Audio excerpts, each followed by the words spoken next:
forget the hedge fund industry, right? I mean, what kind of risks do you think are being misunderstood among family offices and family office clients as, banks seek to take more of them on and, help them engage in markets? So let me be clear, because I'm a family office client and I'm a client of the private banks at many of these big institutions. Private banks are much stingier with the money than they've ever been.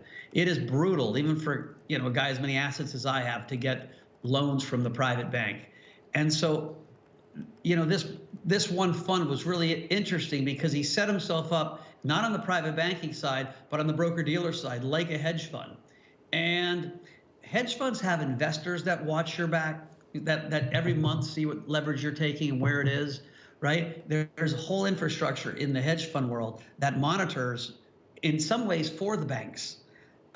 Where family offices, if you can get set up as a hedge fund, you don't have that same internal and external monitoring on this side. And so the banks need to do a better job. And in this case, they dropped the ball immensely. I don't think there are very many, whatever the name is, Archegos out there. I honestly don't. And listen, I love leverage, and the banks wouldn't give it to me. And so when I first heard it, I was like, how did that guy get so much more leverage than me? He was working. Who knows if there'll be fraud or not fraud in the long run. But I think that's a very special case, and I don't think it's systemic, and I don't think it happens a lot. But I'm trying to get to the root of the issue, tying in some of the comments you made about that maybe losing faith in Jackson Hole, as you mentioned, trillions of stimulus floating around. Money is cheap, it's free, everyone has it. Is it that leverage that is the root of the problem? There's too much money in the system and it's free.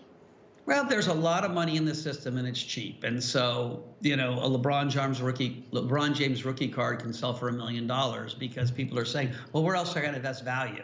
I don't have a whole lot of value in these dollars anymore. Let me put value elsewhere. And so we are creating one of the great asset bubbles of all time, period. And that's creating this gap between rich and poor getting worse and worse. And so it's this terrible cycle. But yes, and when you see things like Archegos, you have to put them in the back of your head. These are warning signs that we have excessive risk-taking going on.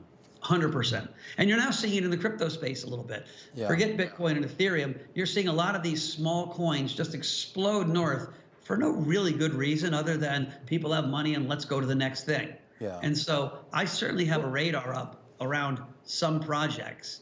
The question is, who's going to turn the spigot off? And right now, it doesn't look like Powell's going to flinch. Yeah,